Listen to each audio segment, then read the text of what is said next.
Welcome, everybody, back to the Nuggets of Gold podcast and YouTube channel. So for today's episode, I'm going to be talking about Javon Kinlaw, his knee surgery, and really just like what his future looks like now that this surgery has been completed. So if you didn't know, I'm recording this on Saturday. On Friday, Javon Kinlaw had surgery on his knee for some issues that have been there for a while. And that's the biggest issue, I think, with this whole thing. Now, before I get into what his future looks like, why he got the surgery, how long he's had these issues, I want to say this really quickly. Guys, don't blame Javon Kinlaw. Like from a player's perspective, like there's nothing he can do. Like it's his injury. I get it's frustrating. It's not good for the team. Now you can critique Kyle and John a lot. I'm going to do that in a little bit here, but to go after Javon Kinlaw for something that he has zero control over, it's really not fair to him. I never understand when fans go after players like, oh, this guy gets hurt all the time. Like it is what it is. Like and especially for Javon Kinlaw's case, there were some issues coming out like when he got drafted really early that we didn't know about, but a lot of teams had like documented like, yeah, he has some serious knee issues. So that doesn't fall on Javon Kinlaw's shoulders. That's not his fault. He's already dealing with enough having to come back from a really tough surgery. Now I will say he tweeted out, mentally, I'm ready to go the distance. Just remember how you gave up on the kid. So he seems like he's in the right mind state. Like he wants to come back. He wants to recover from the surgery. But it's going to be really tough. And Kyle did say, he came out, let's see exactly what he said. The good news is, I think they solved the problem.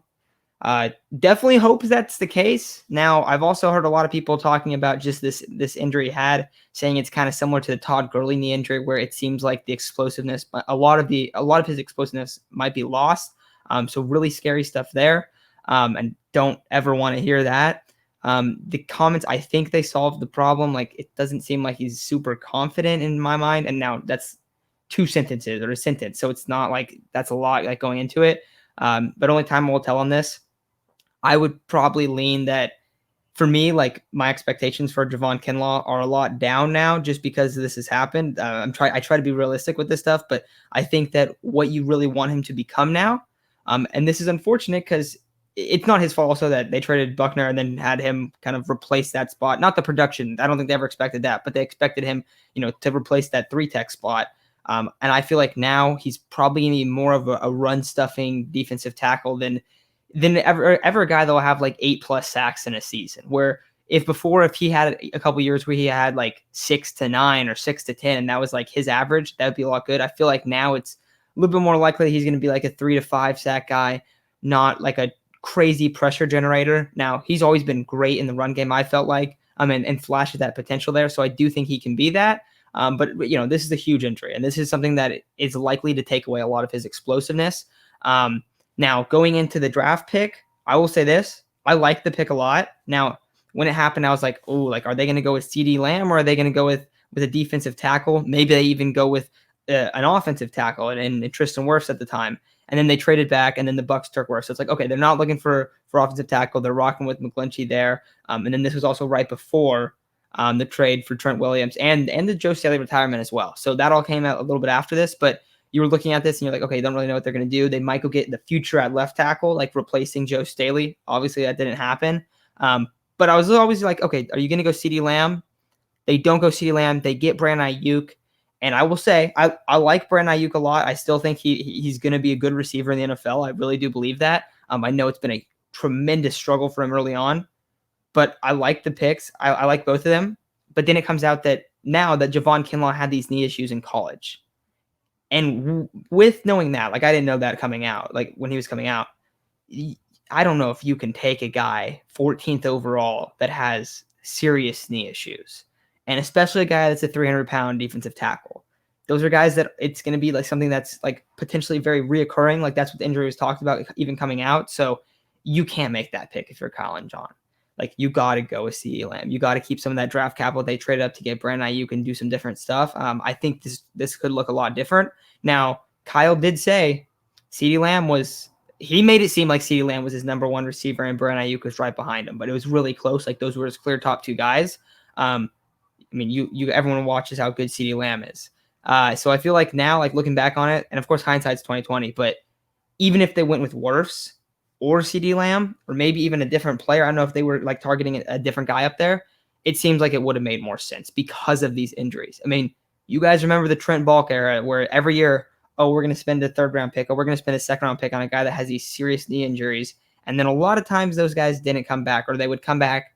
Oh, like with it Tank Carradine, he looked pretty good, and then he went down. I think after that, you don't really ever see them reach their potential even close to it because they have these issues where they can't ever like get that explosiveness back that they did have on tape, but it's gone now. And I feel like you got to look at that stuff. Now, I will say this. I don't know if this is a Kyle and John issue or if this is a 49ers just organizational issue with these, like with how, I don't know how they like treat the medical like history of these guys, but it has to get better because it's felt like it's been like my whole life as a Niners fan that they've always been going after guys that have serious knee injuries. I don't get it. I won't understand that ever. Like if you have an ACL tear and it's a clean tear, in today's NFL and in today's sports, like with the advancement of medicine, because it didn't used to be like that, but guys come back.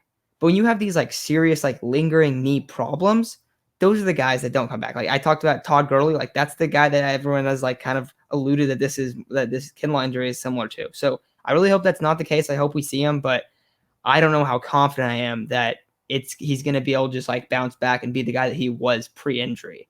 And for that, I think this was, you looking back on it, knowing that was like what most teams thought in terms of what his medical history was and like the severity of it and just like the question marks around him there. And I don't think you can go and do that. So I don't really understand going after guys with knee injuries in the draft. I will never get that because it's very likely that you get production for like a season and that's it. So I don't know. To me, you can't make that pick. Also, though, don't blame Javon Kinlaw. This is nothing he can control. I feel bad for the guy because anytime guys go down with knee injuries, like look at Todd Gurley. Todd Gurley was the top of the league, and then he has this like random knee injury, and it's like, oh, like he might be out a couple weeks, and then he's just done. Like he's lost all of his explosiveness. It's sad. It's really sad for guys like that. So feel for the players always, but as an organization, you can't take risks on them. So hope Javon Kinlaw gets better. I hope he's right. I like the statements made by him. Got his head in the right place. So I'm excited for him to recover. But I am very, very concerned about the injury. So hope he gets better. Let me know what you guys think. What do you think about the pick? Who did you think they should have gone with? Do you, how do you feel about Javon Kinlaw? Do you think that maybe the way that people have been talking about is a little bit over the top? Like, is it not as serious as maybe people have assumed? But I don't know. Anytime for me, season-ending knee injury is always scary. So hopefully it's all good, but very, very scared right now for Javon Kinlaw and the 49ers future in that defensive line and in the interior defensive line. So thank you all for listening, and I will talk to you guys tomorrow after the Bears game.